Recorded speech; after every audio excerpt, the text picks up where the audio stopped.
warahmatullahi wabarakatuh. Kami dari kelompok 5 dari mata kuliah Hukum Wakaf.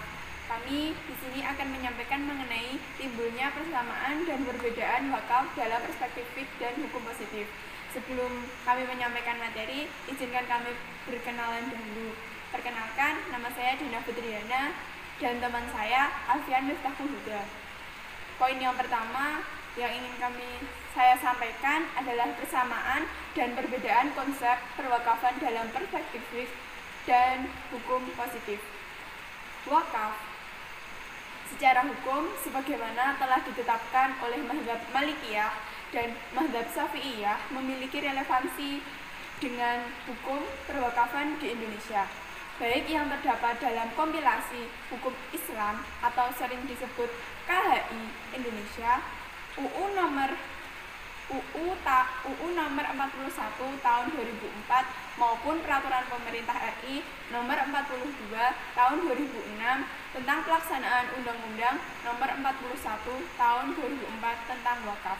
Kemudian dalam Peraturan Pemerintah RI nomor 42 pasal 1 menyatakan bahwa wakaf adalah perbuatan hukum wakif untuk memisahkan dan menyerahkan sebagian harta benda miliknya untuk dimanfaatkan semuanya atau dalam jangka waktu tertentu sesuai dengan kegunaannya. Kemudian melihat dari definisi wakaf yang telah disampaikan di atas tadi, sebagaimana tercantum dalam Peraturan Pemerintah RI nomor 42 tahun 2006. Yang pertama yaitu memiliki kesamaan dengan pendapat mazhab Malikiyah, yaitu mazhab Malikiyah berpendapat bahwa mengucapkan lafaz wakaf untuk masa tertentu sesuai dengan keinginan pemilik. Dengan kata lain, bahwa kepastian hukum dalam wakaf menurut mazhab Malikiyah mengikat berdasarkan sesuai ikrar. Namun berbeda dengan pendapat mazhab Syafi'iyah. Menurut mazhab Syafi'iyah, wakaf adalah melepaskan harta yang diwakafkan dari kepemilikan wakif untuk selamanya. Jadi kalau Malikiyah itu sesuai dengan pemilik, namun kalau Syafi'iyah itu selamanya, tidak dalam jangka waktu tertentu. Menyalurkan manfaat harta yang diwakafkan kepada mauquf alaih yang diberi wakaf sebagai sedekah yang mengikat. Maka dari pernyataan di atas tadi dapat disimpulkan bahwa Peraturan Pemerintah RI nomor 42 tahun 2006 pasal 1 memiliki kesamaan dengan pendapat Malikiyah.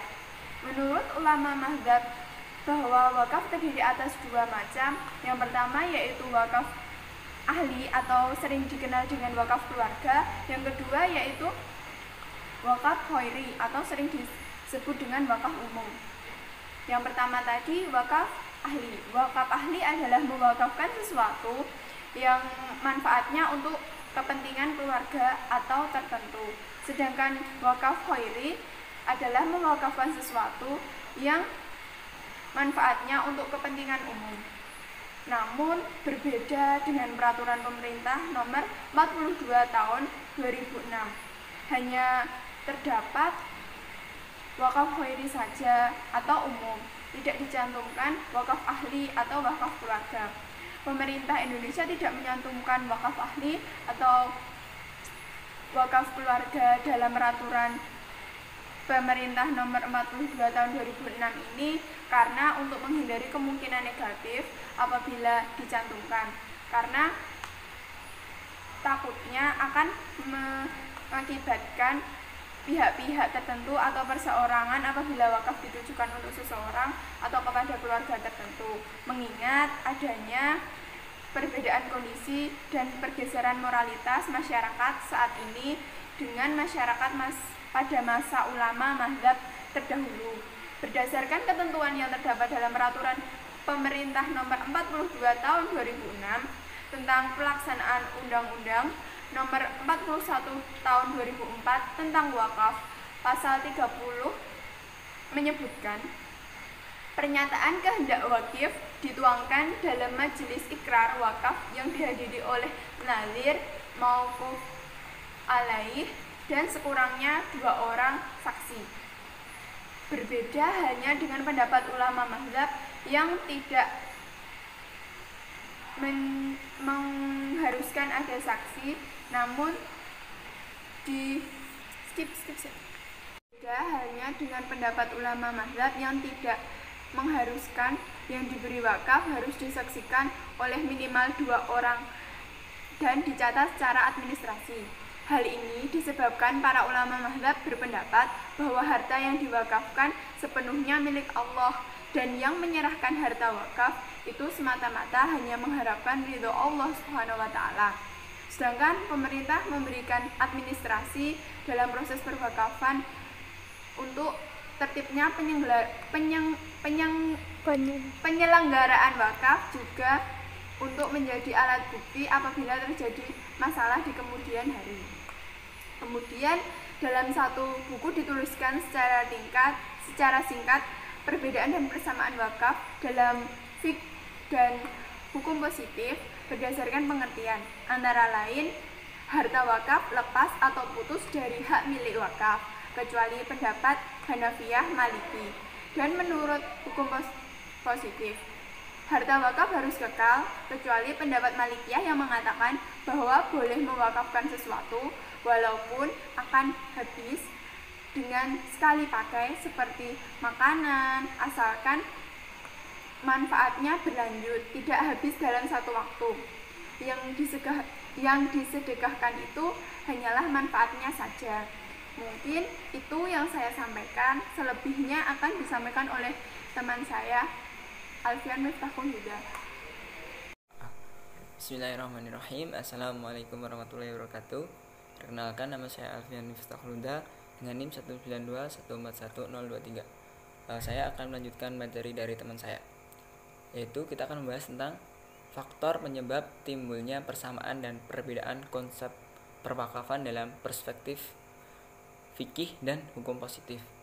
Nah, jika kita membahas tentang persamaan dan perbedaan dalam perspektif fikih, maka kita akan mengacu pada empat pendapat ulama besar, yaitu Hanafi, Maliki, Syafi'i, dan Hambali. Dalam kasanah keislaman, ikhtilaf sudah tidak asing lagi di kalangan umat Islam, termasuk tentang konsep perwakafan itu sendiri. Nah, di situ juga ada perbedaan antara para ulama fikih. Nah, sebelum kita lanjut, kita ketahui bahwa ikhtilaf dalam keislaman ini sudah ada sejak zaman sahabat, yang mana mereka juga punya kaidah tersendiri untuk memahami nas Al-Quran ataupun nas hadis. Ini tidak bisa kita salahkan karena mereka mempunyai literatur sendiri untuk melakukan ijtihad. Nah, selanjutnya kita akan masuk ke persamaan pendapat. Yang dimaksud persamaan pendapat adalah di sini dapat kita artikan bahwa para ulama fikih ini sepakat dengan apa yang telah disepakati, atau biasanya kita kenal dengan pendapat para jumhur ulama. Nah, ini artinya para ulama fikih ini sepakat dalam satu hukum atau fatwa. Nah, biasanya apa yang menjadi penyebab persamaan itu? Nah, persamaan itu terjadi karena persamaan dalam memahami Al-Quran dan hadis, atau dengan kata lain, apa yang menjadi permasalahan itu dirujuk dalam sudah ada dalam Al-Quran dan hadis. Nah, sedangkan di dalam hukum positif itu adalah mengambil pendapat ulama yang relevan dengan kondisi di Indonesia. Jadi jelas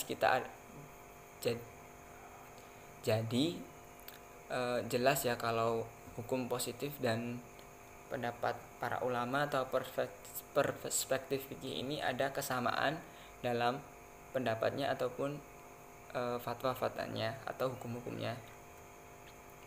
Nah, lanjut,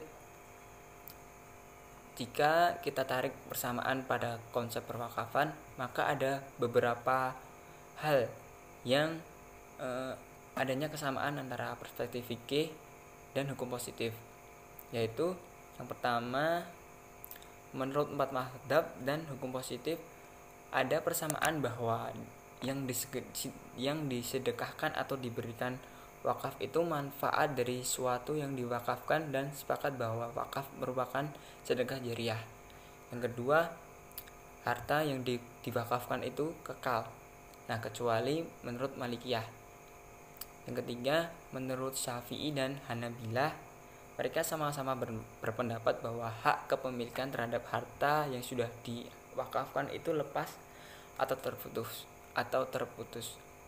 Nah, selanjutnya kita akan membahas tentang perbedaan ikhtilaf para pendapat ulama dan hukum positif tentang konsep perwakafan. Perbedaan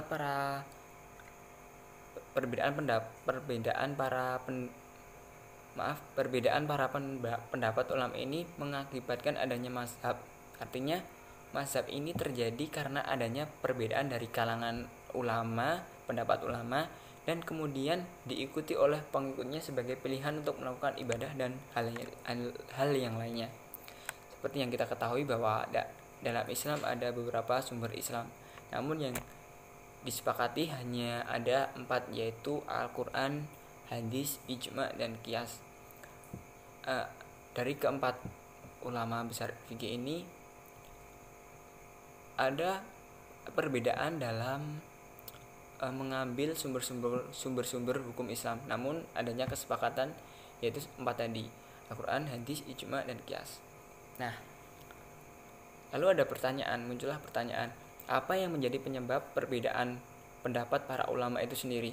Nah, di sini ada beberapa faktor, sudah saya klasifikasikan sebagai berikut. Yang pertama itu adanya perbedaan cara memahami maksud masing-masing nas yang disebabkan perbedaan kecerdasan dan segi-segi tinjauannya serta pandangan tentang sunnah. Nah, yang kedua, adanya perbedaan lingkungan yang ditempati oleh ulama tersebut. Misalnya seperti Imam Abu Hanifah yang cenderung menggunakan akal rasionalnya, yaitu maksudnya ahlur ra'yu, daripada menggunakan hadis-hadis yang dipandangnya lemah. Karena Imam Abu Hanifah itu tinggal di Kufah, yang pada saat itu Kufah merupakan pusat pertemuan ulama fikih yang cenderung menggunakan akal rasional. Dan di sana terdapat madrasah yang dirintis oleh Abdullah bin Mas'ud. Lalu ada juga Imam Malik yang menetapkan hukum berdasarkan amaliyah penduduk Madinah. Karena Imam Malik sendiri tidak pernah keluar dari Madinah, makanya Imam Malik itu berfatwa dengan urf, kebiasaan, adat istiadat orang Madinah. Selanjutnya, yang ketiga, adanya perbedaan penetapan sumber-sumber hukum Islam, seperti cara menerima sunnah, hadis, dan pertimbangan atau dasar yang dipergunakan untuk memenangkan satu riwayat di atas riwayat lain. Bisa dilihat dari perbedaan antara Malikiyah dan Syafi'iyah tentang hak milik pada wakaf itu lepas atau tidak.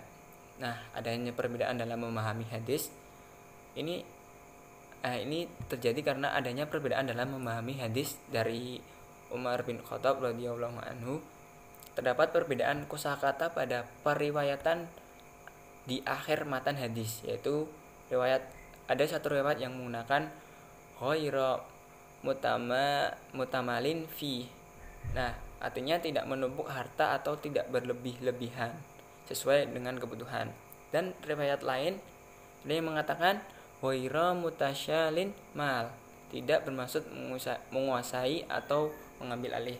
Nah, ini dari perbedaan matan hadis ini walaupun sedikit tapi sudah menentukan pikiran atau perbedaan pendapat.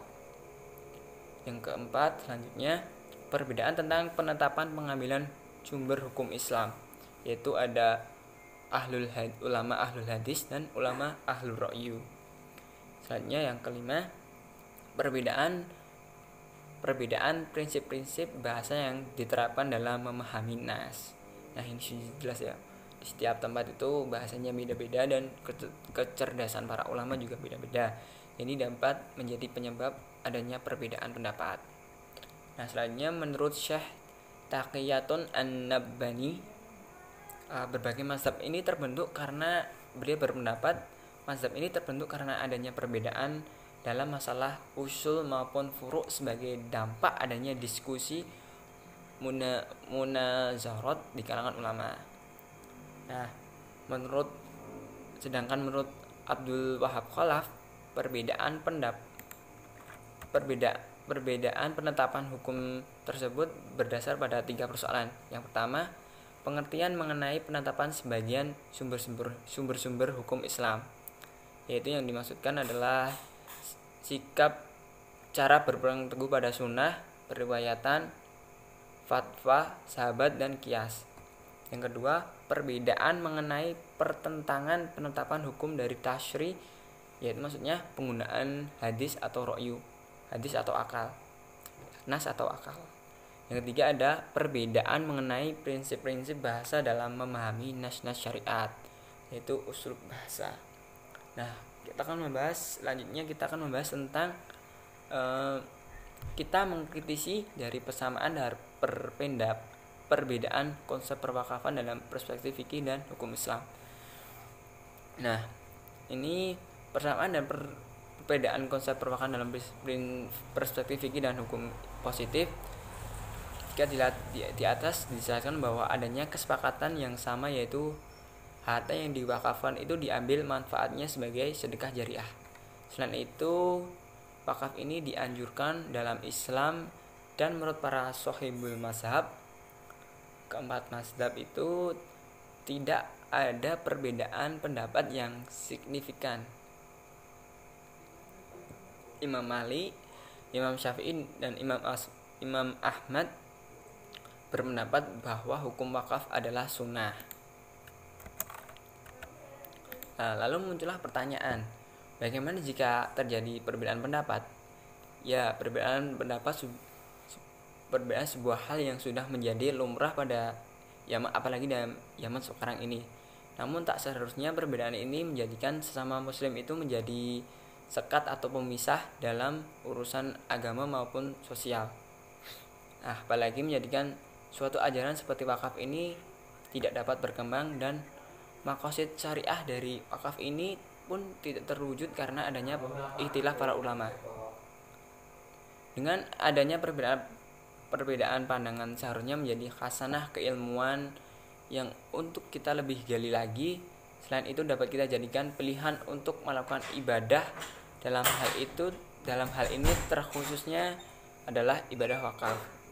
Karena semua pendapat para ulama memiliki dasar sendiri, dan untuk kita mencapai atau mempelajari apa yang Rasulullah SAW ajarkan itu, maka tidak lain tidak bukan kita akan melewati jalurnya para ulama mazhab. Tidak mungkin kita menuju ke Rasulullah tapi tidak melalui mazhab. Nah, karena adanya perbedaan pendapat, maka akan membuat umat Islam ini menjadi bingung tentang konsep perwakafan itu sendiri, padahal sangat dianjurkan. Maka untuk mengatasi itu di Indonesia, yang mana sudah banyak berkembang dari zaman ke zaman, dan pada akhirnya dibentuk undang-undang yang mengatur tentang wakaf.